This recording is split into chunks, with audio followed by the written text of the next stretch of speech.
Kutilmagan xabar do'stlar, Real Madrid Barselona o'z tarkibiga qo'shib olishga harakat qilayotgan futbolchi bilan deyarli kelishuvga erishdi. Florentino Perezning Barselonaga qilayotgan nayranglar haqida mana shu videoda aytib beraman. Siz videoga like bosib obuna bo'lib qo'ying, sababi biz jahon chempionati finaligacha 150 mingta bo'lishimiz kerak. Bilasiz, Julian Alvaresga Barselona qiziqayotgandi hamda bu futbolchi uchun 100 million yevro taklif qilgandi.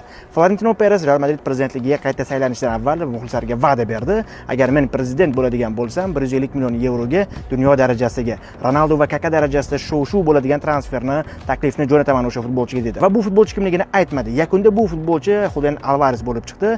Buni qanday aloqasi bor? Aloqasi borki, Barselona 100 million yevro taklif qilgandi. Real Madrid Alvares uchun 150 million yevro dedi. Natijada endi Barselona agar bu futbolchini sotib olishni istasa, 150 million yevrodan ko'proq pul to'lash kerak. To'g'ri, Atletico bu futbolchining narxini hali 500 million yevro deb turibdi. Yana bir narsa, Bernardo Silva o'z aslida Barselonaga o'tish kerak edi. Barselona bilan kelishib bo'ldi. 99% shartnomalar kelishildi degan xabarlar tarqalgandi. Biroq qaynoqqina xabar, Fabrizio Romano Bernardo Silva 2+1 ko'rinishda, ya'ni 2 yillik shartnoma hamda yana 1 yilga uzaytirish imkoniyati bilan Real Madridga ko'chib o'tdi deyapti. Bu ikki jamoa o'rtasidagi jang nafaqat maydonda o'yinlar orqali, balki transfer bozorida futbolchilarni talash